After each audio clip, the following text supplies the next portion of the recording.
ಬಾಲಕೃಷ್ಣ ದೇವರಿಗೆ ನಮಸ್ಕರಿಸಿ ಪರಮ ಪೂಜ್ಯ ಶ್ರೀ ಶ್ರೀ ಶ್ರೀ ಸಚ್ಚಿದಾನಂದ ಭಾರತಿ ಶ್ರೀಪಾದಂಗಳವರಿಗೆ ಸಾಷ್ಟಾಂಗ ಪ್ರಣಾಮಗಳನ್ನು ಸಲ್ಲಿಸುತ್ತಾ ಬ್ರಹ್ಮೈಕ್ಯರಾದ ಪರಮ ಪೂಜ್ಯ ಶ್ರೀ ಶ್ರೀ ಶ್ರೀ ಕೇಶವಾನಂದ ಭಾರತಿ ಶ್ರೀಪಾದರನ್ನು ನೆನೆಯುತ್ತಾ ನನ್ನ ಮಾತುಗಳನ್ನು ಪ್ರಾರಂಭಿಸ್ತೇನೆ. ಗುರುವಿನ ಗುಲಾಮನಾಗುವ ತನಕ ದೊರೆಯದಣ್ಣ ಮುಕುತಿ ಅಂತ ಪುರಂದರದಾಸರು ಎಂದೋ ಹೇಳಿದ್ದಾರೆ. ಯಾರು ಗುರುಗಳ ಉಪಕಾರ ಸ್ಮರಿಸುತ್ತಾರೋ ಅವರಿಗೆ ಸದಾ ಯಶಸ್ಸು ಸಿಗ್ತಾ ಇರ್ತದೆ. ಇಲ್ಲಿ ನಾವೆಲ್ಲರೂ ಗುರುಗಳ ಮೇಲೆ ಭಕ್ತಿ, ಗೌರವ, ಪ್ರೀತಿ ಇಟ್ಟುಕೊಂಡವರು. ಗುರುಗಳು ನಮ್ಮ ಮೇಲೆ ಮಮತೆ, ವಾತ್ಸಲ್ಯ, ಕೃಪಾ ಕಟಾಕ್ಷ ತೋರಿಸಿದರು. ನಮಗೆಲ್ಲ ಗೊತ್ತು ಪರಮ ಪೂಜ್ಯ ಬ್ರಹ್ಮೈಕ್ಯ ಶ್ರೀ ಶ್ರೀ ಶ್ರೀ ಕೇಶವಾನಂದ ಭಾರತಿ ಶ್ರೀಪಾದರ ಸ್ವಭಾವ. ಅವರು ನಮಗೆಲ್ಲ ತೋರಿಸ್ತಿದ್ದದ್ದು ಸ್ವಚ್ಛ ಪ್ರೀತಿ, ಹಂಚ್ತಾ ಇದ್ದದ್ದು ಹಿತವಾದ ಮುಗುಳ್ನಗು, ತಿನ್ನಿಸ್ತಾ ಇದ್ದದ್ದು ಅಮೃತ ಸಮಾನವಾದ ರುಚಿಯಾದ ಪ್ರಸಾದ ಭೋಜನ. ಈಗ ನನಗೂ ಶ್ರೀಮಠಕ್ಕೂ ಹೇಗೆ ಸಂಪರ್ಕ ಆರಂಭ ಆಯಿತು ಅಂತ ಹೇಳ್ತೇನೆ. 1976ನೇ ಇಸ್ವಿ, 49 ವರ್ಷ ಆಯಿತು. ನನ್ನ ಗೆಳೆಯ ಶ್ರೀ ಕುಳಮರ್ವ ಶಂಕರ್ ಇಲ್ಲೇ ಕೂತಿದ್ದಾರೆ ಆರಾಮಾಗಿ. ಒಂದು ದಿನ ಗುರುಗಳ ಬಗ್ಗೆ ಹೇಳಿದರು. ಅವರು ಓದಿದ್ದು ಇದೇ ಮಠದಲ್ಲಿ, ಇದೇ ಮಠದ ಶಾಲೆಯಲ್ಲಿ. ನನಗೂ ಗುರುಗಳ ನೋಡಿ ಕುತೂಹಲ ಉಂಟಾಯಿತು. ಯಾಕಂದ್ರೆ ಗುರುಗಳ ಬಗ್ಗೆ ಅನೇಕ ವಿಚಾರಗಳು ಬಹಳ ಭಕ್ತಿ ಗೌರವದಿಂದ ಅವರು ಹೇಳಿದ್ದು ಕೇಳಿ ನೋಡುವ ಒಂದು ಆಸೆ ನನಗೂ ಆಯಿತು. ಆ ವರ್ಷ ಗುರುಗಳ ಜನ್ಮದಿನದ ಕಾರ್ಯಕ್ರಮ ಇತ್ತು.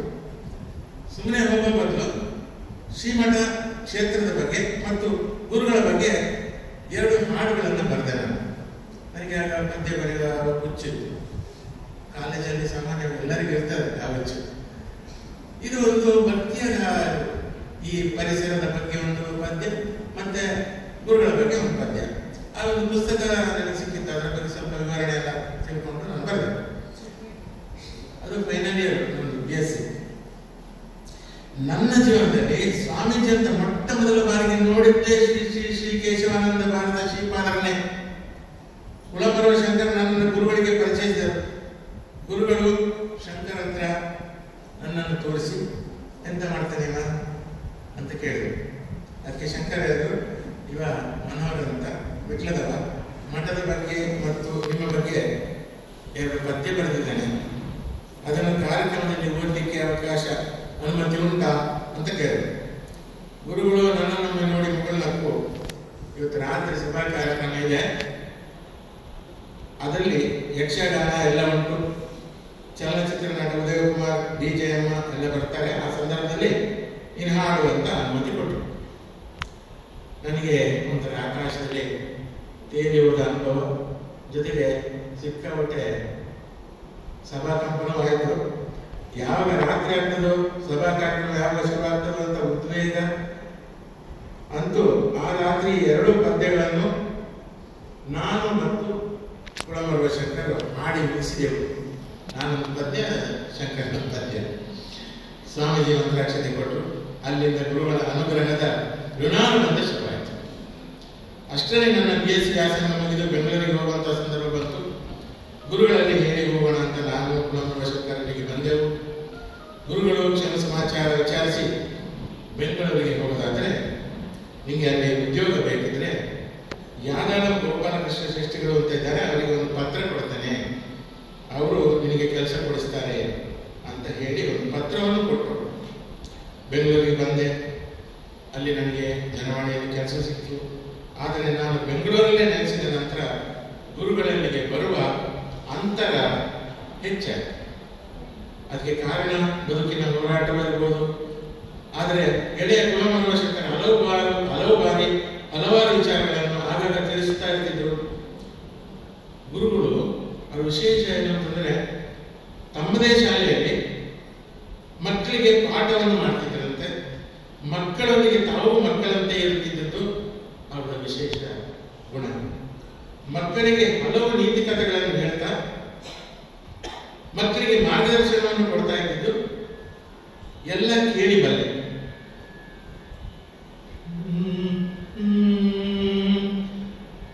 ಅಕ್ಕರೆಯಿಂದಲೇ ಸಕ್ಕರೆ ಮಾತಲಿ ಮಕ್ಕಳ ಜೊತೆಗೂಡಿ, ಅಕ್ಕರೆಯಿಂದಲೇ ಸಕ್ಕರೆ ಮಾತಲಿ ಮಕ್ಕಳ ಜೊತೆಗೂಡಿ, ಚಿತ್ತವನರಳಿಸ ಉತ್ತಮ ನೀತಿಯ ಬಿತ್ತಿದರು ನೋಡಿ, ಚಿತ್ತವನರಳಿಸ ಉತ್ತಮ ನೀತಿಯ ಬಿತ್ತಿದರು ನೋಡಿ. ಗುರುಗಳು ಈ ನೀತಿ ಪಾಠವನ್ನ ಮಕ್ಕಳಿಗೆ ಹೇಳ್ತಾ ಹೇಳ್ತಾ ಅವ್ರನ್ನ ತಿತ್ತ ತಿತ್ತ ಬೆಳೆಸ್ತಾ ಹೋದವರು. ಎಲ್ಲೂ ಜಾತಿ ತಾರತಮ್ಯವಾಗಲಿ, ಶ್ರೀಮಂತ ಬಡವ ತಾರತಮ್ಯವಾಗಲಿ ತೋರಿಸದೆ ತಮ್ಮನಿಗೆ ಬರುತ್ತಿದ್ದಾರೆ.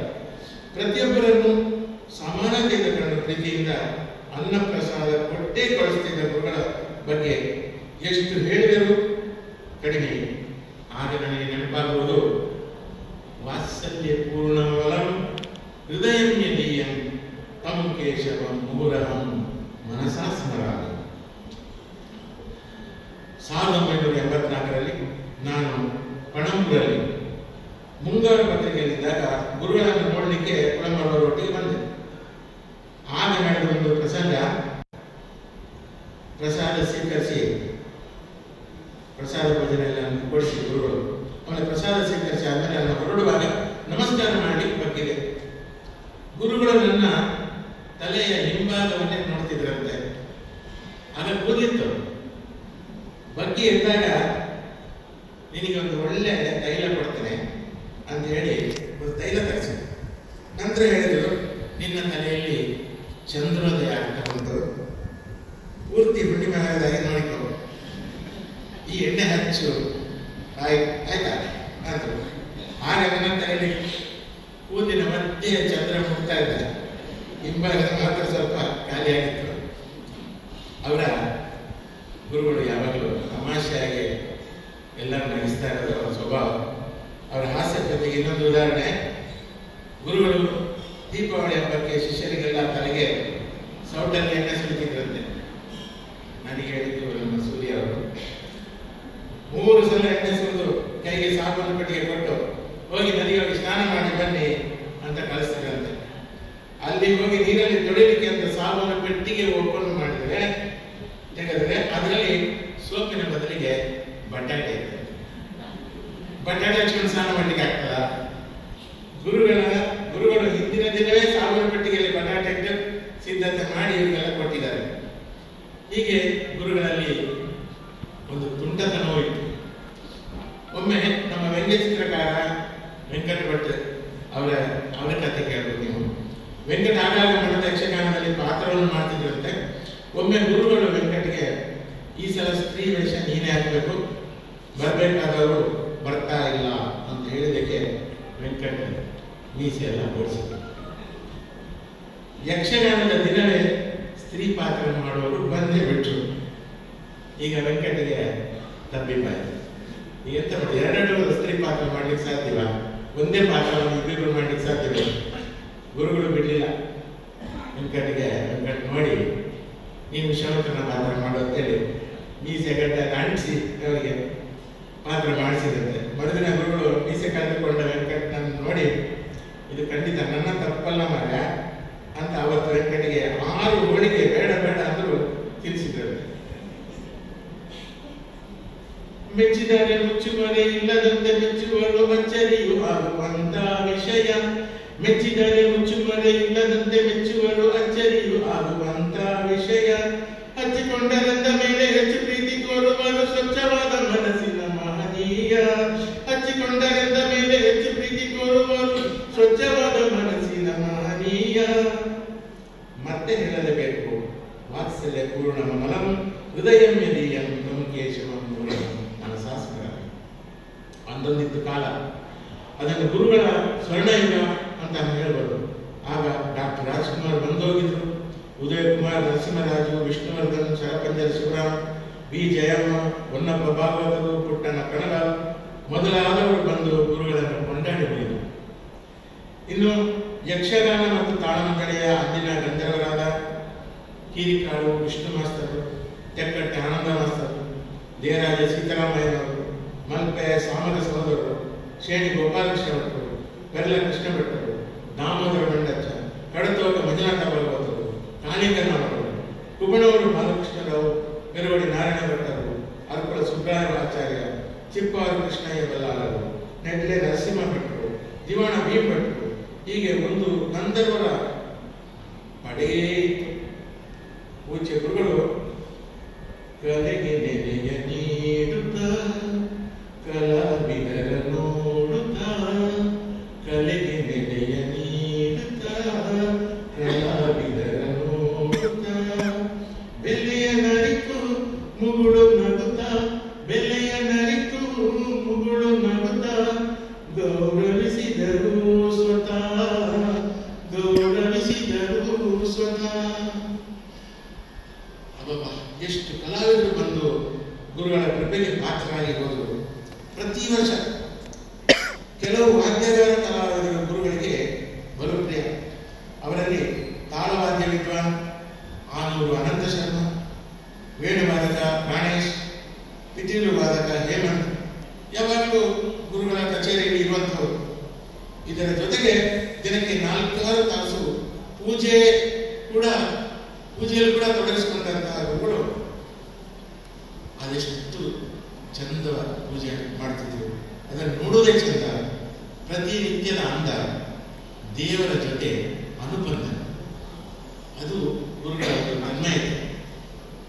ನೋಡಿ, ಸುಮಾರು 50 ವರ್ಷಗಳ ಅವರ ಅನುಭವದಲ್ಲಿ ಎಷ್ಟು ಸಾವಿರ ಜನರ ಪರಿಚಯ ಆಗಿದ್ದಿರ್ಬೋದು. ವಿಶೇಷ ಏನು ಗೊತ್ತಾ, ಅಷ್ಟು ಮಂದಿಯ ಹೆಸರುಗಳನ್ನು ಅವರು ನೆನಪಿಟ್ಟುಕೊಂಡಿದ್ದಂಥವ್ರು. ಯಾರೇ ಬಂದು ಇದು ಮಾಡಿದ್ರು, ಒಂದು 5-6 ವರ್ಷದ ಹಿಂದೆ ಬಂದಿರ್ಬೋದು, 10 ವರ್ಷದ ಹಿಂದೆ ಬಂದಿರ್ಬೋದು, 2 ವರ್ಷದ ಹಿಂದೆ ಬಂದಿರ್ಬೋದು. ಅವ್ರನ್ನ ನೋಡಿದ ತಕ್ಷಣ ಅವ್ರ ಹೆಸರು ಹೇಳಿ ಕರೆದು ಮಾತಾಡಿಸ್ತಾರೆ. ಗುರುಗಳಿಗೆ ಎಲ್ಲರೂ ಬೇಕು, ಜಾತಿ ಧರ್ಮ ತಾರತಮ್ಯ ಇಲ್ಲ, ಎಲ್ಲರಲ್ಲೂ ಸಮಾನ ಪ್ರೀತಿ. ಅಷ್ಟೇ ಅಲ್ಲ, ಅವರ ಕಣ್ಮುಂದೆಯೇ ಶಿಷ್ಯರಿರಬೇಕು. ಅದು ಹೇಗಂದ್ರೆ, ತಾಯಿಯ ಮುಂದೆ ಮಕ್ಕಳು ಇದ್ದರೆ ತಾಯಿಗಾಗುವ ಆನಂದ ಗುರುಗಳಿಗೂ ಆಗ್ತಿತ್ತು. ಅವರನ್ನು ಬಿಟ್ಟು ಹೋಗಬಾರ್ದು. ಅದಕ್ಕೆ ಅವರು ಬೆಳಿಗ್ಗೆ ನಮ್ಮನ್ನು ಅವರ ಕೊಠಡಿಗೆ ಕರೆದು ಕಾಫಿ ಕುಡಿ, ನಾನೇ ಮಾಡಿದ್ದು ಅಂತ ಕೊಡ್ತಿದ್ರು. ಅವರೇ ಕಾಫಿ ತಯಾರಿಸಿ ನಮಗೆ ಕೊಡ್ತಿದ್ರು. ನಂತರ ಈಗ ಉಪ್ಪಿಟ್ಟು ಮಾಡಿದ್ದೇನೆ ನೋಡು ಅಂತ ಅವರೇ ಸ್ವತಃ ಕೈಯಾರೆ ಉಪ್ಪಿಟ್ಟು, ಒಮ್ಮೊಮ್ಮೆ ಶೀರ, ಇನ್ನೊಮ್ಮೆ ಅವಲಕ್ಕಿ ಎಲ್ಲ ಮಾಡಿ ನಮಗೆ ತಿನ್ನಿಸ್ತಿದ್ರು. ಮತ್ತೆ ನಾವು ಹೋಗ್ತೀವಿ ಅಂತ ಹೇಳಿಕ್ಕಾಗ್ತದೆ ಇಷ್ಟೆಲ್ಲ ಆದ್ಮೇಲೆ. ಅಂದ್ರೆ ಆ ಪ್ರೀತಿಯಿಂದ ಗಟ್ಟಿ ಆಗ್ತದೆ ನಮ್ಮನ್ನು. ಪಕ್ಕಾ ಮಾತೃವಾತ್ಸಲ್ಯ ಅವರು. ನಾವು ಹೋಗ್ತೇವೆ ಅಂತ ಹೊರಟು ನಿಂತರೆ ಅವರಿಗೆ ಬೇಸರ ಆಗ್ತದೆ. ಒಮ್ಮೆ ನಾನು 2-3 ವರ್ಷ ಬಂದಿರಲಿಲ್ಲ. 3 ವರ್ಷ ಕಳೆದು ಗುರುಗಳ ಸನ್ನಿಧಾನಕ್ಕೆ ಬಂದರೆ ಅವ್ರು ಹಾಗೆಯೇ ದಿಟ್ಟಿಸಿ ನೋಡಿದ್ರು. ನಾನು ನಮಸ್ಕರಿಸಿ ನಕ್ಕೆ, ಅವರು ನಗಲಿ. ಬದಲಿಗೆ ಶ್ರೀಮತಿ ನೋಡ, ಯಾರ ದಾರಿ ತಪ್ಪಿ ಬಂದಿದ್ದಾರೆ, ಏನು ಬಂದದ್ದು ಅಂತೆ. ನನಗೆ ಮುಜುಗರ. ಸ್ವಲ್ಪ ಹೊತ್ತಲ್ಲಿ ಜೋರಾಗಿ ನಕ್ಕು ಆಸರೆಗೆ ಕಳಿಸಿದ್ರು. ಇಂತಹ ಮಾನ್ಯರನ್ನು ನೆನೆಯುವುದೇ ನಮ್ಮ ಪುಣ್ಯ. ಗುರುಗಳು ಕವಿಯೂ ಹೌದು. ಮಾತಿಗೆ ನಿಂತರೆ ಮುತ್ತಿನ ಮಣಿ ಕೂಡಿಸಿದಂತೆ ಪ್ರವಚನಕಾರರು ಹೌದು. ಸತ್ಯದರ್ಶಿ ಹೆಸರಲ್ಲಿ 7 ಯಶಸ್ವಿ ನಾಟಕಗಳನ್ನು ಬರೆದ ನಾಟಕಕಾರರು ಹೌದು. ಶಾಸ್ತ್ರೀಯ ಸಂಗೀತ ವಿದ್ವಾಂಸರು ಹೌದು. ರಸವತ್ತಾಗಿ ಹರಿಕತೆ ಮಾಡ್ತಿದ್ದ ಕೀರ್ತನಕಾರರು ಹೌದು. ಇಷ್ಟೆಲ್ಲ ಇದ್ದರೂ ಸರಳತೆ, ಸಜ್ಜನಿಕೆ, ಸ್ನೇಹಮಯಿ ಜೀವನ. ಆದರೂ ಅವರ ಜೀವನದಲ್ಲಿ ಒಂದು ದೊಡ್ಡ ಘಟನೆ ಹೊಂದಿತ್ತು. ಈಗಾಗಲೇ ಕಾಸರಗೋಡು ಚಿನ್ನವರ ಪ್ರಸ್ತಾಪ ಮಾಡಿದರು. ಆದರೆ ನಾನು ಮತ್ತೊಮ್ಮೆ ಅದನ್ನು ವಿವರಿಸಬೇಕಾದ್ದು ನನ್ನ ಕರ್ತವ್ಯ. ಅದು 1970ರಲ್ಲಿ ಕೇರಳ ಸರ್ಕಾರ ಭೂಮಸೂದೆ ಕಾಯ್ದೆ ಜಾರಿಗೆ ತಂದು ಶ್ರೀಮಠದ ಬಹಳಷ್ಟು ಜಾಗವನ್ನು ವಶಪಡಿಸಲು ನೋಡಿತು. ಆಗ ಗುರುಗಳು ಜಾಣ್ಮೆ ಉಪಯೋಗಿಸಿ ಆ ಮೊಕದ್ದಮೆಯಲ್ಲಿ ಮೂಲಭೂತ ಹಕ್ಕಿನ ರಕ್ಷಣೆ ಮತ್ತು ಸಂವಿಧಾನ ರಕ್ಷಣೆಯ ಕಾರಣ ಮುಂದೊಡ್ಡಿ ಈ ಮೊಕದ್ದಮೆಯಲ್ಲಿ ಜಯಶೀಲರಾದರು. ನೋಡಿ, Shri Shri Shri Keshavananda Bharati filed a petition challenging the validity of these amendments, arguing that they violated the basic structure of the constitution. This led to the landmark Keshavananda Bharati judgment, which upheld the basic structure doctrine and placed limits on the power of the parliament to amend the constitution. The case became one of the most important cases in Indian constitutional history, and Sri Keshavananda Bharati is remembered as a key figure in the fight to uphold the principles of democracy and the rule of law in India. ನೋಡಿದ್ರಲ್ಲ, ಇದು 1973 April 24ರಂದು ಗುರುಗಳು ಮೊಕದ್ದಮೆಯಲ್ಲಿ ಜಯಗಳಿಸಿದ್ದಲ್ಲದೆ ಈ ಮೊಕದ್ದಮೆ ಕಾನೂನು ವಿದ್ಯಾರ್ಥಿಗಳಿಗೆ ಇಂದಿಗೂ ಒಂದು ಪಠ್ಯ ವಿಷಯವಾಗಿ ಶಾಶ್ವತವಾಗಿ ಉಳಿದಿದೆ. ಇದು ಇಲ್ಲಿ ಮಾತ್ರ ಅಲ್ಲ, ಇಡೀ ಭಾರತದಲ್ಲಿ ಯಾರು ಲಾ ಓದ್ತಾರ ಅವರಿಗೆ ಇದೊಂದು ಸಬ್ಜೆಕ್ಟ್ ಇದ್ದೇ ಇದೆ. ಅದು ಗುರುಗಳ ಒಂದು ಯಾವತ್ತು ಅವ್ರನ್ನ ಕಾನೂನು ವಿದ್ಯಾರ್ಥಿಗಳಂತೂ ನೆನಪಿಸ್ತಾರೆ. ಮತ್ತೆ ನಾವು ಕೂಡ ಅದನ್ನ ಹೆಮ್ಮೆಯಿಂದ ನೆನಪಿಸಬೇಕಾದ್ರೆ ನಮ್ಮ ಕರ್ತವ್ಯ. ಅದಕ್ಕೆ ಹೇಳ್ತೀನಿ, ಗುರು ಗುರಿಗಿರಿಯತ್ತ ಅದು ಗೆಲುವಿನ ಗಿರಿಯತ್ತ, ಗುರು ಗುರಿಗಿರಿಯತ್ತ ಅದು ಗೆಲುವಿನ ಗಿರಿಯತ್ತ, ಗೆಲುವಿನ ಊಟಕ್ಕೆ ಗೆಲುವಿನ ಗರಿದು ವಿಚಲಿತರಾಗದೆ ಅಚಲ ಚಲದೊಳು ಬಲ ಪಡೆದರು ಗುರುವು, ವಿಚಲಿತರಾಗದೆ ಅಚಲ ಚಲದೊಳು ಬಲ ಪಡೆದರು ಗುರುವು. ಹೀಗೆ ಗುರುಗಳು ವಜ್ರಾದಪಿ ಕಠೋರಾಣಿ ಮೃದೂರಿ ಕುಸುಮಾದಪಿ ಲೋಕೋತ್ತರಾಣಾಂ ಚೇತಾಂಸಿ ಕೋಹಿ ವಿಜ್ಞಾತಮರ್ಹತಿ. ಇದೊಂದೇ ಸಂದರ್ಭದಲ್ಲಿ ಗುರುಗಳು ವಜ್ರದಂತೆ ಕಠೋರ ಆಗಿದ್ದರು, ಮುಂದೆಲ್ಲ ಹೂವಿನಂತೆ ಮೃದುವಾಗಿ ಇದ್ದರು. ಅವರಿಗೆ ಕಲಾವಿದರನ್ನು ಒಟ್ಟಿಗೆ ಸೇರಿಸಿ ಪ್ರಯೋಗ ಮಾಡುವುದೆಂದರೆ ಸಂತಸದ ವಿಚಾರ. ಏಕ ವ್ಯಕ್ತಿ ಸ್ತ್ರೀ ಪಾತ್ರಧಾರಿ ಮಂಟಪ ಪ್ರಭಾಕರನ್ನು, ಶತಾವಧಾನಿ ಗಣೇಶ್ ಅವರನ್ನು ಸೇರಿಸಿ ಅಮೋಘವಾದ ಕಾರ್ಯಕ್ರಮವನ್ನು ನಡೆಸಿದರು. ನಮಗೆ ಆ ಒಂದು ರಸಾನುಭವವನ್ನು ಬಡಿಸಿದರು. ಒಂದು ಕಥಾ ಪ್ರಸಂಗ ತೆಗೆದುಕೊಂಡು ತೆಂಗುತಿಟ್ಟು, ಬಡಗುತಿಟ್ಟು, ಯಕ್ಷಗಾನ ಕಲಾವಿದರನ್ನು ನೆಕ್ಕಿ ಒಂದೇ ವೇದಿಕೆಯಲ್ಲಿ ಸೇರಿಸುವುದು. ಹೀಗೆ ಕುಮಟ, ಯಲ್ಲಾಪುರ, ಅಂಕೋಲ, ಪುಣೆ, ಬೆಂಗಳೂರು ಇಲ್ಲೆಲ್ಲ ಚಾತುರ್ಮಾಸದಲ್ಲಿ ಇದ್ದಾಗೆಲ್ಲ ಯಕ್ಷಗಾನ ಸಪ್ತಾಹ ನಡೆಸುವುದು ಇವು ಅವರ ಹವ್ಯಾಸವಾಗಿತ್ತು. ಎಲ್ಲವೂ ಶ್ರೀ ದಕ್ಷಿಣಾಮೂರ್ತಿ ಶ್ರೀ ಗೋಪಾಲಕೃಷ್ಣ ದೇವರ ಕೃಪೆಯಿಂದ ಸಾಧ್ಯವಾಗುವುದೆಂಬುದು ಅವರ ಅಚಲವಾದ ನಂಬಿಕೆ. ಹಲವಾರು ಯಕ್ಷಗಾನ ಪ್ರಸಂಗಗಳ ರೂಪರೇಷೆಯನ್ನು ತಾವೇ ರೂಪಿಸಿ ನಿರ್ದೇಶಿಸುತ್ತಿದ್ದರು. ನಾಡಿನ ಅತ್ಯಂತ ಹಿರಿಯ ಕಲಾವಿದರನ್ನು ಒಂದೆಡೆ ಕೂಡಿಸಿ ಮೈತ್ರಿಯ ವಾತಾವರಣ ಸೃಷ್ಟಿ ಮಾಡುತ್ತಿದ್ದರು. ಭಾಗವತರಾಗಿ ಸ್ವತಃ ಹಾಡುವುದು, ಮಟ್ಟುಗಳನ್ನು ಸಂಯೋಜಿಸುವುದು ಇದು ಅವರಿಗೆ ಒಲಿದ ಕಲೆ ಸಿದ್ಧಿ. ಕಲಾವಿದರಿಗೆ ಮಾಸಾಶನ ನೀಡಿಕೆಯ ಸಂಗತಿಯಾಗಲಿ, ತೊಂದರೆಯಲ್ಲಿರುವವರಿಗೆ ನೆರವು ನೀಡುವ ವಿಷಯವಾಗಲಿ ಸ್ವಾಮೀಜಿ ಅವರದು ಮಿಡಿವ ಮನಸ್ಸು. ಗುರುಗಳು ಧರ್ಮ, ಸಂಸ್ಕೃತಿ, ಕಲೆಗಳ ರಾಯಭಾರಿಯಾಗಿದೆ. ಅವರ ಗಾಯನದಲ್ಲಿ 2 ಧ್ವನಿ ಸುರುಳಿಗೆ ಸಂಗೀತ ಸಂಯೋಜನೆ ಮಾಡುವ ಅವಕಾಶವನ್ನು ಗುರುಗಳು ನನಗೂ ದಯಪಾಲಿಸಿದರು. ಕನ್ನಡ ಭಾಷೆ, ಸಂಸ್ಕೃತಿ ಹಾಗೂ ಪರಂಪರೆಯ ಉಳಿವಿಗಾಗಿ ಕಾಸರಗೋಡಿನಲ್ಲಿ ನಡೆಯುತ್ತಿದ್ದ ಪ್ರತಿಯೊಂದು ಪ್ರಯತ್ನಕ್ಕೂ ಹೋರಾಟಕ್ಕೂ ಗುರುಗಳು ಮುಕ್ತ ಮನಸ್ಸಿನಿಂದ ಬೆಂಬಲಿಸುವುದರ ಜೊತೆಗೆ ಕರ್ನಾಟಕ ಸರ್ಕಾರದಿಂದ ಕಾಸರಗೋಡಿನ ಕನ್ನಡಿಗರಿಗೆ ಬಗೆ ಬಗೆಯ ಸಹಾಯ ಸಹಕಾರ ದೊರೆಯುವಂತೆ ಮಾಡಿದ್ದಾರೆ. ಗುರುಗಳ ಔದಾರ್ಯ ಗುಣ, ಆದರಾತಿಥ್ಯ ಗುಣ, ಎಲ್ಲರನ್ನು ಸಮಾನರಾಗಿ ನೋಡುವ ಗುಣ, ಪ್ರೀತಿ ತೋರುವ ಗುಣ ಇವೆಲ್ಲ ಯಥಾವತ್ತಾಗಿ ನಮ್ಮ ಈಗಿನ ಗುರುಗಳಾದ ಪರಮ ಪೂಜ್ಯ ಶ್ರೀ ಶ್ರೀ ಶ್ರೀ ಸಚ್ಚಿದಾನಂದ ಭಾರತಿ ಶ್ರೀಪಾದರಲ್ಲೂ ಕಾಣಬಹುದು. ಇದು ನಮ್ಮ ಅದೃಷ್ಟವೆಂದೇ ಹೇಳಬಹುದು.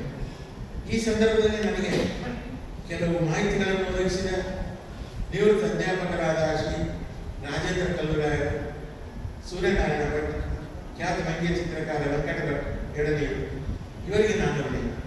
ಅಲ್ಲದೆ ಗುರು ಸ್ಮರಣೆಯಲ್ಲಿ ಮಾತನಾಡುವ ಪೂರ್ವ ಮತ್ತು ಅಮೂಲ್ಯ ಅವಕಾಶವನ್ನು ನನಗೆ ದೊರಕಿಸಿಕೊಟ್ಟಂತಹ ಪರಮ ಪೂಜ್ಯ ಶ್ರೀ ಶ್ರೀ ಶ್ರೀ ಸಚ್ಚಿದಾನಂದ ಭಾರತಿ ಶ್ರೀಪಾದರಿಗೂ ನಾನು ಋಣಿ. ಗುರುಗಳ ಸ್ಮರಣೆಯೇ ಧನ್ಯ, ಗುರುಗಳ ಸ್ಮರಣೆಯೇ ಧನ್ಯ, ಇದು ದೊರೆತದು ನಮ್ಮಯ ಪುಣ್ಯ, ಇದು ದೊರೆತದು ನಮ್ಮಯ ಪುಣ್ಯ. ಗಣ್ಯರ ಹಿರಿಮೆಯ ಅನ್ಯರು ಹರಿಯರು ಉಳಿದುದು ಎಲ್ಲವೂ ಶೂನ್ಯ. ಗಣ್ಯರ ಹಿರಿಮೆಯ ಅನ್ಯರು ಹರಿಯರು ಉಳಿದುದು ಎಲ್ಲವೂ ಶೂನ್ಯ. ಗುರುಗಳ ಸ್ಮರಣೆಯೇ ಧನ್ಯ, ಇದು ದೊರೆತದು ನಮ್ಮಯ ಪುಣ್ಯ. ಗುರು ಬ್ರಹ್ಮ, ಗುರು ವಿಷ್ಣು, ಗುರುದೇವೋ ಮಹೇಶ್ವರ, ಗುರು ಸಾಕ್ಷಾತ್ ಪರಬ್ರಹ್ಮ ತಸ್ಮೈ ಶ್ರೀ ಗುರುವೇ ನಮಃ. ಧನ್ಯವಾದ.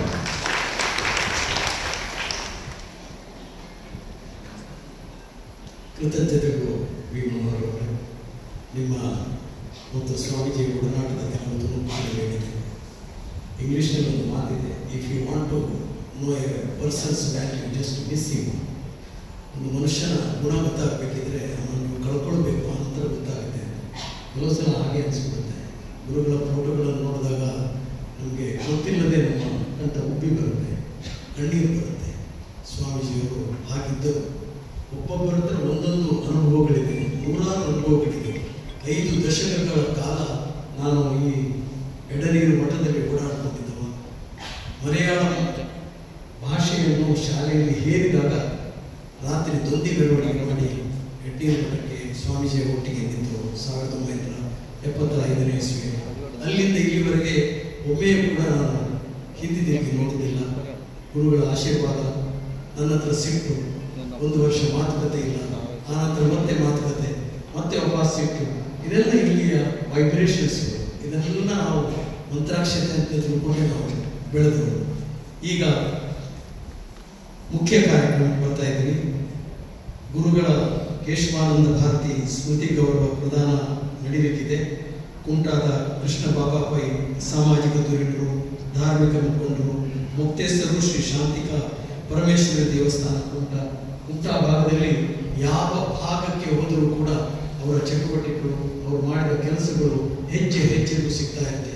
ಅಂತಹ ಒಬ್ಬರು ಗೌಡ ಸಾರಸ್ವತ ಬ್ರಾಹ್ಮಣ ಸಮಾಜದಿಂದ ಬಂದಂಥ ವ್ಯಕ್ತಿ ಅಲ್ಲಿ ಮಾಡಿದಂತಹ ಕೆಲಸಗಳು ಮಾತ್ರ ನೀವು ಅಲ್ಲಿ ಬಂದು ನೋಡಬೇಕಾಗಿದೆ. ಕುಂಟದಲ್ಲಿ ನಾನು ಅವರನ್ನು ಅತ್ಯಂತ ಹತ್ತಿರದಿಂದ ಬಂದೆ.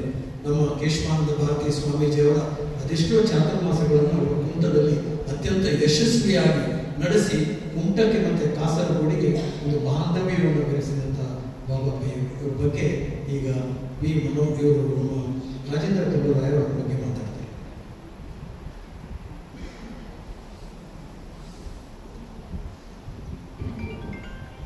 ಕ್ಷೇತ್ರದ ದೇವರಿಗೆ ತೆರವಾಗಿ ಪರಮಪೂಜ್ಯ ಸ್ವಾಮೀಜಿಯವರಿಗೂ ಪ್ರಣಾಮಗಳನ್ನು ಸಲ್ಲಿಸುತ್ತೇನೆ.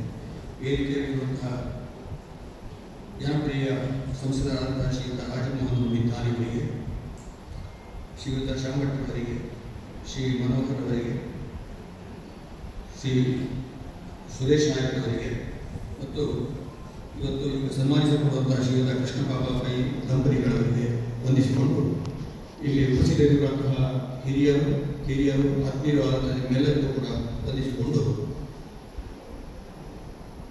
ಈಗ ಸನ್ಮಾನಿಸಲ್ಪಡುವಂತಹ ಒಬ್ಬ ಹಿರಿಯ ವ್ಯಕ್ತಿಯ ಬಗ್ಗೆ ಕೇವಲ 4 ಮಾತುಗಳನ್ನು ಆಡುವುದಕ್ಕಾಗಿ ನಾನು ನಿಂತಿದ್ದೇನೆ.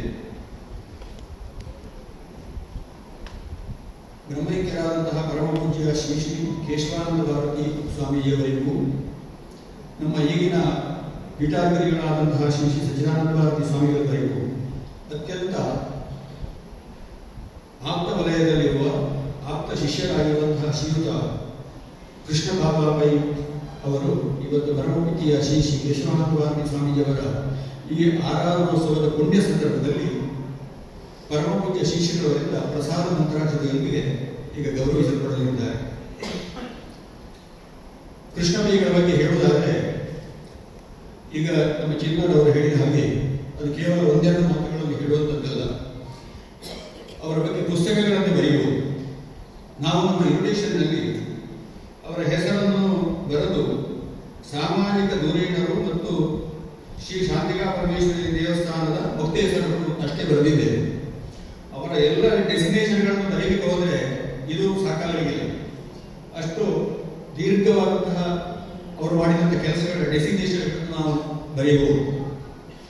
ಅವರ ಬಗ್ಗೆ ಚುರುಕಾಗಿ ಕೆಲವು ಮಾತುಗಳನ್ನು ಹೇಳ್ತೇನೆ. ಮತ್ತೆ ಕೆಲವು ವಿಷಯಗಳು ಸ್ವಲ್ಪ ಚುರುಕಾಗಿ ನಾವು ಸಲ್ಲಿಸುವಂಥ ಮಾನದಂಡದಲ್ಲಿ ಇರುವುದರಿಂದ ಮತ್ತು ಸಮಯದ ಅಭಾವವಿರುವುದರಿಂದ ನಾನು ಹೆಚ್ಚು ಮಾತಾಡಿ ಹೋಗುವುದಿಲ್ಲ. ಇವರ ತಂದೆಯವರ ಹೆಸರು ಡಾಕ್ಟರ್ ಬಾಬಾ ಮಾಳಪ್ಪ ಪೈ. ಉತ್ತರ ಕನ್ನಡ ಜಿಲ್ಲೆಯ ಸರ್ವತೋಮುಖ ಅಭಿವೃದ್ಧಿಗೆ ಕಾರಣರಾದಂತಹ ಬಾಬಾ ಮಾಳಪ್ಪ ಪೈ ಇವರು ಒಂದು ಕಾಲದಲ್ಲಿ ಸ್ವಾತಂತ್ರ್ಯ ಸಂಗ್ರಾಮದಲ್ಲಿ ಭಾಗವಹಿಸಿದಂತಹ ಧುರೀಣರು. ಮಹಾತ್ಮ ಗಾಂಧೀಜಿಯವರು, ನೆಹರೂರವರು, ಲಾಲ್ ಬಹದ್ದೂರ್ ಶಾಸ್ತ್ರಿಯವರು, ರಾಜೇಂದ್ರ ಪ್ರಸಾದರವರು ಇವರೆಲ್ಲರ ನಿಕಟ ಸಂಪರ್ಕವುಳ್ಳವರು ಆಗಿದ್ದರು. ಉತ್ತರ ಕನ್ನಡ ಜಿಲ್ಲೆ ಮತ್ತು ಕುಮಟಾ ನಗರದ ಸರ್ವತೋಮುಖ ಅಭಿವೃದ್ಧಿಗೆ ಅಹರ್ನಿಶಿ ದುಡಿದು ಒಬ್ಬ ನಿಷ್ಠಾವಂತ ದೇಶಪ್ರೇಮಿಯಾಗಿ ಒಂದು ಕಾಲದಲ್ಲಿ ಎಲ್ಲರಿಗೂ ಮಾನಿಸಲ್ಪಟ್ಟಂತಹ ಒಬ್ಬ ಹಿರಿಯ ವ್ಯಕ್ತಿ ಡಾಕ್ಟರ್ ಬಾಬಾ ಮಾಳಪ್ಪ ಪೈ. ಇಂತಹ ಒಬ್ಬ ಹಿರಿಯರ ಸುಪುತ್ರನಾಗಿ ಜನಿಸಿದವರು ನಮ್ಮ ಶ್ರೀ ಕೃಷ್ಣ ಬಾಬಾ ಪೈ ಅವರು. ಒಂದು ಧಾರ್ಮಿಕವಾದಂತಹ ಸುಸಂಸ್ಕೃತವಾದಂತಹ ವಾತಾವರಣದಲ್ಲಿ ಹುಟ್ಟಿದಂತಹ ಕೃಷ್ಣ ಪೈ ಅವರು ಹಾಗೆಯೇ ಬೆಳೆಯುತ್ತಾ ಆನುವಂಶಿಕವಾಗಿ ಇವರ ಅಧೀನದಲ್ಲಿದ್ದಂತಹ ಶ್ರೀ ಶಾಂತಿಕಾ ಪರಮೇಶ್ವರಿ ದೇವಸ್ಥಾನದ ಸಮಗ್ರ ಸುಧಾರಣೆಯನ್ನು ಮಾಡುತ್ತಾ ಬಂದವರು. ಒಂದು ಕಾಲದಲ್ಲಿ ಇವರ ತಂದೆಯವರು ಆ ಶಾಂತಿಕಾ ಪರಮೇಶ್ವರಿ ದೇವಸ್ಥಾನದ ಆಡಳಿತವನ್ನು ವಹಿಸಿಕೊಂಡಿರುವಾಗ 1984ರಲ್ಲಿ ನಮ್ಮ ಪೂಜ್ಯ ಕೇಶವಾನಂದ ಭಾರತಿ ಸ್ವಾಮೀಜಿಯವರನ್ನು ಶಾಂತಿಕಾ ಪರಮೇಶ್ವರಿ ಅಮ್ಮನವರ ನೂತನ ಬಿಂಬ ಪ್ರತಿಷ್ಠೆಗೆ ಆಹ್ವಾನಿಸಿದರು.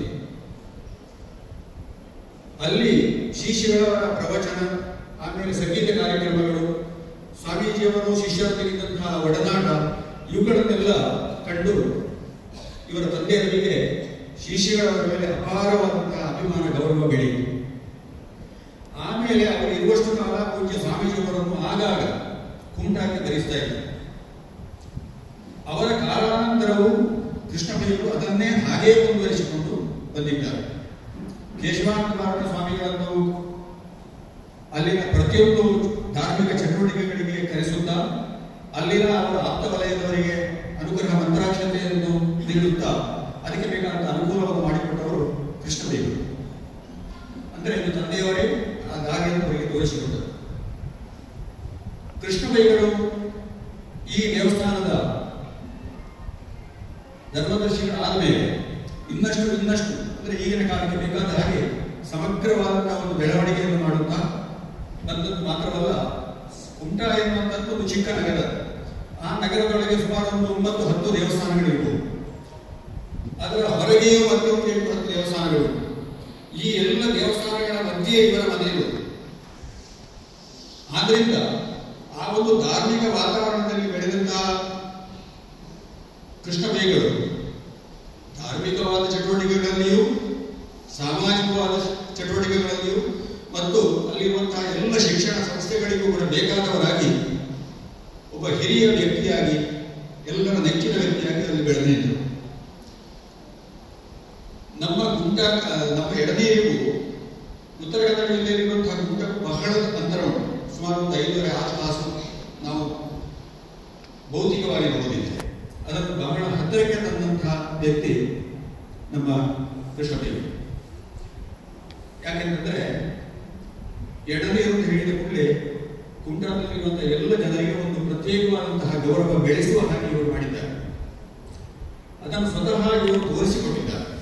ಒಂದು ಗುರುಪೀಠಕ್ಕೆ ಹೇಗೆ ಮನ್ನಣೆಯನ್ನು ಕೊಡಬೇಕು, ಗುರುಪೀಠವನ್ನು ನಾವು ಹೇಗೆ ಗೌರವಿಸಬೇಕು ಎನ್ನುವಂಥದ್ದನ್ನು ಸ್ವತಃ ತೋರಿಸಿಕೊಟ್ಟದಲ್ಲದೆ ಆ ಸಜ್ಜನಿಕೆಯ ವಾತಾವರಣ ಬೆಳೆಯುವುದಕ್ಕೆ ಅವರ ಜೊತೆ ಇರುವವರನ್ನು ಕೂಡ ಹಾಗೆ ಅವರು ಮಾಡಿದ್ದಾರೆ. ಅವರಿಗೆ ಟ್ರೈನಿಂಗ್ ಕೊಟ್ಟಿದ್ದಾರೆ. ಒಬ್ಬ ಮನುಷ್ಯ ಮಾಡಬೇಕಾದದ್ದು ಇದನ್ನೇ, ಒಳ್ಳೆಯ ಸುಸಂಸ್ಕೃತ ವ್ಯಕ್ತಿಯಾಗಿ ನಮ್ಮ ಹಾಗೆ ಉಳಿದವರು ಕೂಡ ಬೆಳೆಯುವ ಹಾಗೆ ಯಾರು ಮಾಡ್ತಾನೋ ಅವನು ನಿಜವಾದಂತಹ ಒಬ್ಬ ಶ್ರೇಷ್ಠ ವ್ಯಕ್ತಿಗೂ ಹೌದು, ಮತ್ತು ಒಬ್ಬ ಸಮಾಜದ ಒಂದು ಅಧ್ಯಾಪಕನೂ ಹೌದು. ಅಂತಹ ಒಂದು ಕೆಲಸವನ್ನು ಅವರು ಕೃಷ್ಣ ಪೈಗಳು ಮಾಡಿಕೊಂಡು ಬಂದಿದ್ದಾರೆ. ಎಡನೀರಿನಲ್ಲಿ ಯಾವುದೇ ಒಳ್ಳೆಯ ಕೆಲಸಗಳನ್ನು ನಡೆಯುತ್ತಿದ್ದರೂ ಕೂಡ ಅಲ್ಲಿ ಕೃಷ್ಣ ಪೈಗಳು ಬಂದೇ ಬರ್ತಾರೆ. ಅದು ಆರಾಧನೋತ್ಸವ ಇರ್ಬೋದು, ಉತ್ಸವ ಇರ್ಬೋದು, ಅಥವಾ ಬೇರೆ ಬೇರೆ ಕೆಲವು ಅಗತ್ಯವಾಗಿ ನಾವು ಫೋನ್ ಮಾಡಿದ್ರೆ ಅವರು ಬರ್ತಾರೆ. ಆದರೆ ಹೆಚ್ಚು ಹೊತ್ತು ನಿಲ್ಲುವುದಿಲ್ಲ. ಯಾಕಂತ ಹೇಳಿದ್ರೆ ಅವರಿಗೆ ನಿಲ್ಲುವುದಕ್ಕೆ ಸಾಧ್ಯ ಆಗುವುದಿಲ್ಲ. ಹೆಚ್ಚು ಸಮಯ ಬೇರೆ ಕಡೆಯಲ್ಲಿ ಕಳೆಯುವುದಕ್ಕೆ ಅವರಿಗೆ ಸಾಧ್ಯ ಸಾಧ್ಯವಿಲ್ಲ. ಯಾಕಂತಂದ್ರೆ ಅವರಿಗೆ ಅಲ್ಲಿಯೇ ಬೇಕಾದ ಕೆಲಸಗಳಿರೋದ್ರಿಂದ ನಮ್ಮ ಈ ಇವತ್ತಿನ ದಿವಸ ಮಾತ್ರ ಅವರು ಒಂದು ದಿವಸ ಮುಂಚಿತವಾಗಿ ಬಂದಿದ್ದಾರೆ. ಯಾಕಂತ ಹೇಳಿದರೆ ಬರಲೇಬೇಕು ಅಂತ ಸ್ವಾಮೀಜಿಯವರು ಅಪ್ಪಣೆ ಮಾಡಿದ್ದಾರೆ. ಮುಂಚಿನ ದಿವಸವೇ ನೀವು ಬರಬೇಕು, ಈ ಸಲ ಗಡಿಬಿಡಿ ಮಾಡಲಿಕ್ಕೆ ಅಂತ ಹೇಳಿ ಶ್ರೀಗಳವರು ಅಪ್ಪಣೆಗೊಳಿಸಿದ್ರಿಂದ ಸ್ವಲ್ಪ ಬಿಡುವು ಮಾಡಿಕೊಂಡು ಬಂದಿದ್ದಾರೆ ಅಂತ ಅಲ್ಲದಿದ್ದರೆ ಬೆಳಿಗ್ಗೆ ಬರ್ತಾರೆ, ಸಂಜೆಯ ಟೈಮಲ್ಲಿ ಅವರು ಹೋಗಿ ಆಗ್ತದೆ. ಈ ಶಾಂತಿಗಾ ಪರಮೇಶ್ವರಿ ದೇವಸ್ಥಾನದ ಜೊತೆಯಲ್ಲಿ ಅಲ್ಲಿರುವಂತಹ ಉಳಿದ ಇತರ ಎಲ್ಲ ದೇವಸ್ಥಾನಗಳಿಗೂ ಕೂಡ ಇವರು ಅಲ್ಲಿನ ಸಂಸ್ಥೆಯ ಅಧಿಕಾರಿಗಳಾಗಿ, ಅಲ್ಲಿನ ಶಿಕ್ಷಣ ಸಂಸ್ಥೆಗಳ ಅಧಿಕಾರಿಗಳಾಗಿ ಮಾತ್ರವಲ್ಲ, ಅಲ್ಲಿ ಸುಮಾರು ಒಂದು ಉತ್ತರ ಕನ್ನಡ ಜಿಲ್ಲೆಯ ಒಂದು 25 ದೇವಸ್ಥಾನಗಳ ಹಳೆಯ ದೇವಸ್ಥಾನಗಳ ಸಂರಕ್ಷಣೆಯ ಪ್ರಧಾನ ಕಾರ್ಯದರ್ಶಿಯಾಗಿಯೂ ಇವರು ದುಡಿದವರು.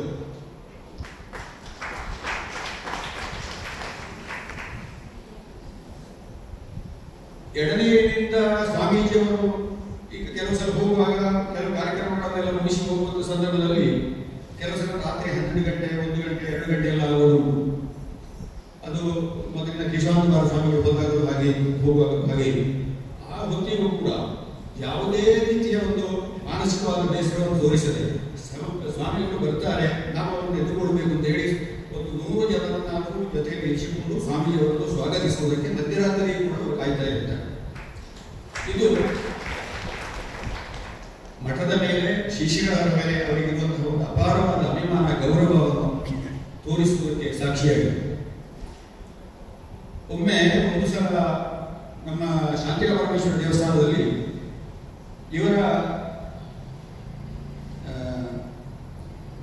ಭರತಗಾಡಿ ಜೀವಂತ ಮಠದ ಶಿಷ್ಯಗಳು ಮತ್ತು ನಮ್ಮ ಎಡನೀರು ವಿಶ್ವಾನಪಾರ ಸ್ವಾಮಿಗಳನ್ನು ಜೊತೆಯಲ್ಲಿ ಇರಿಸಿಕೊಂಡು ಒಂದು ದೊಡ್ಡ ಕಾರ್ಯಕ್ರಮವನ್ನು ಮಾಡಿದ್ರು. ಆ ಸಂದರ್ಭದಲ್ಲಿ ಸಾವಿರಾರು ಜನ ಸೇರಿದ್ರು. ಯಾಕಂದ್ರೆ ಎರಡೂ ಸ್ವಾಮಿಗಳು ಸಹ ಒಂದು ಇವರ ಸ್ವಾಮಿಗಳು, ಇನ್ನೊಂದು ನಮ್ಮ ಎಡನೀರು ಮಠದ ಸ್ವಾಮಿಗಳು, ಇಬ್ಬರು ಬರ್ತಾರೆ, ನಮಗೆ ನಮ್ಮ ಭಾಗ್ಯ ಅಂತ ಹೇಳಿಕೊಂಡು ತುಂಬ ಜನ ಅವರು ಸೇರಿದ್ರು. ಆವತ್ತು ಅವರ ಈ ಸ್ವಾಮಿಗಳು ಏನು ಹೇಳಿದ್ರು ಅಂತ ಹೇಳಿದ್ರೆ, ಎಡನೀರು ಸ್ವಾಮಿಗಳನ್ನು ನೀವು ನನಗಿಂತಲೂ ಹೆಚ್ಚು ಇಲ್ಲಿ ಭರಿಸ್ತಾ ಇದ್ದೀರಿ, ಇದು ನಿಮ್ಮ ಔದಾರ್ಯವನ್ನು ತೋರಿಸ್ತಾರೆ, ಇದನ್ನು ನೀವು ಹೀಗೆ ಮುಂದುವರಿಸಿಕೊಂಡು ಹೋಗಬೇಕು. ಎಡನೀರು ಬೇರೆ ಅಲ್ಲ, ನಮ್ಮ ಭರತಗಾಡಿ ಮಠ ಬೇರೆ ಅಲ್ಲ, ಎರಡೂ ಸಂಸ್ಥಾನಗಳು ಅಥವಾ ನಮ್ಮ ದೇಶದಲ್ಲಿರುವಂತಹ ಎಲ್ಲ ಸಂಸ್ಥಾನಗಳು ಕೂಡ ಒಂದೇ ರೀತಿಯಾಗಿ ನಾವು ಅವುಗಳನ್ನು ಭಾವಿಸಿಕೊಂಡು ನಮ್ಮ ಧಾರ್ಮಿಕ ಪ್ರಜ್ಞೆಯನ್ನು ನಮ್ಮನ್ನು ಬೆಳೆಸಬೇಕು, ನಮ್ಮ ಕಿರಿಯರಾಗಿ ಅವರು ಬೆಳೆಯುವ ಹಾಗೆ ಮಾಡಬೇಕು, ಒಳ್ಳೆಯ ಕೆಲಸವನ್ನು ನೀವು ಮಾಡಿದ್ದೀರಿ ಅಂತ ಹೇಳುವಂತಹ ಒಂದು ಪ್ರಶಂಸೆಯ ಮಾತುಗಳನ್ನು ಆ ಸ್ವಾಮಿಗಳು ಹೇಳಿದ್ದು ಇವತ್ತು ಕೂಡ ನನಗೆ ನನಗೆ ಹೀಗೆ ಭರತಗಾಡಿ ಮಠದಲ್ಲಿಯೂ ಒಬ್ಬ ಮುಖ್ಯಸ್ಥನಾಗಿ, ನಮ್ಮ ಎಡನೀರು ಮಠಕ್ಕೂ ಬೇಕಾದವರಾಗಿ, ಉತ್ತರ ಕನ್ನಡ ಜಿಲ್ಲೆಯ ಎಲ್ಲರಿಗೂ ಸಹ ಒಬ್ಬ ಮಾದರಿ ಆದರ್ಶ ವ್ಯಕ್ತಿಯಾಗಿ ಇರುವಂತಹ ಕೃಷ್ಣಮಣಿಗಳು ಮತ್ತು ಪೂಜ್ಯ ಸ್ವಾಮೀಜಿಯವರ ಅಪೇಕ್ಷೆಯಂತೆ ಇಲ್ಲಿಗೆ ಆಗಮಿಸಿದ್ದಾರೆ. ಸ್ವಾಮೀಜಿಯವರ ಪ್ರಸಾದವನ್ನು ಸ್ವೀಕರಿಸುವುದಕ್ಕೆ ಬಹಳ ಸಂತೋಷದಿಂದ ಇಲ್ಲಿ ಆಗಮಿಸಿ ಇಲ್ಲಿ ವೇದಿಕೆಯಲ್ಲಿರುವಂತಹ ಎಲ್ಲ ಗಣ್ಯರ ಸಮಕ್ಷಮದಲ್ಲಿ, ಇಲ್ಲಿ ಹಿರಿಯರಾದಂತಹ ನಿಮ್ಮೆಲ್ಲರ ಸಮಕ್ಷಮದಲ್ಲಿ ಈ ಒಬ್ಬ ಆದರ್ಶ ವ್ಯಕ್ತಿಗೆ ಇವತ್ತು ಇಲ್ಲಿ ಸನ್ಮಾನ. ಇದು ಬರೀ ಯಾರನ್ನೂ ಕರೆದು ನಾವು ಮಾಡುವುದಲ್ಲ, ಅಥವಾ ನಮಗೆ ಉಪಕಾರ ಮಾಡಿದ್ದಾರೆ ಅಂತ ಹೇಳುವ ದೃಷ್ಟಿಯಿಂದ ಮಾಡುವುದಲ್ಲ, ಮಾಡಲೇಬೇಕಾದಂತಹ ಒಬ್ಬ ವ್ಯಕ್ತಿ. ಯಾಕಂತ ಹೇಳಿದ್ರೆ ಮನುಷ್ಯ ಅಂತ ಹೇಳಿದ ಮೇಲೆ ಅವರ ಜೀವನದಲ್ಲಿ ಏನಾದರೂ ಒಳ್ಳೆಯ ಕೆಲಸಗಳನ್ನು ಮಾಡಿ, ಸಾರ್ಥಕ ಕೆಲಸಗಳನ್ನು ಮಾಡಿದರೆ ಯಾವಾಗಲೂ ಜನಮನದಲ್ಲಿ ಅವ ಯಾವಾಗಲೂ ಉಳಿತಾರೆ. ಉಳಿದವರು ಅವರನ್ನು ನಮಗೆ ಅನುಸರಿಸಬೇಕಾದ ಒಬ್ಬ ಹಿರಿಯ ವ್ಯಕ್ತಿ ಎನ್ನುವಂತಹ ಭಾವನೆಯಿಂದ ಅವರನ್ನು ಗೌರವಿಸ್ತಾರೆ. ಅಂತಹ ಒಂದು ಗೌರವಕ್ಕೆ ಒಳಪಟ್ಟಂತಹ ವ್ಯಕ್ತಿ ನಮ್ಮ ಕೃಷ್ಣ ಬಾಬಾಜಿಗಳು. ಹಾಗೆ ನನ್ನ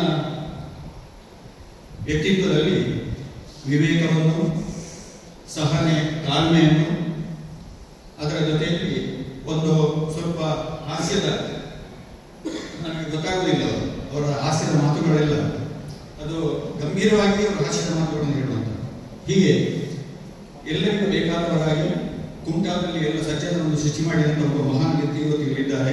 ಅವರಿಗೆ ಅನುಕೂಲವಾದ ಅವರ ಸಹಧರ್ಮಿಣಿ ಅನ್ನಪೂರ್ಣರವರು ಕೂಡ ಇಲ್ಲಿದ್ದಾರೆ. ಹಾಗೆ ಇಬ್ಬರು ಪುತ್ರಿಯರು ಮತ್ತು ಸಹೋದರರೊಂದಿಗೆ ಸುಖವಾದಂತಹ ಸಂಸಾರವನ್ನು ಬೆಳೆಸುತ್ತಿರುವ ಶ್ರೀ ಕೃಷ್ಣ ಬಾಬಾ ಪಯ್ಯವರಿಗೆ ಶ್ರೀದೇವರ ಕೃಪಾ ಕಟಾಕ್ಷ, ಶಿಷ್ಯವರ ಅನುಗ್ರಹ ಸದಾ ಇರಲಿ, ಅವರಿಗೆ ಶ್ರೇಯೋಭಿವೃದ್ಧಿ ಆಗಲಿ ಅಂತ ನಾನು ಈ ಸಂದರ್ಭದಲ್ಲಿ ಆಶಿಸಿಕೊಂಡು ನನ್ನ ಮಾತುಗಳನ್ನು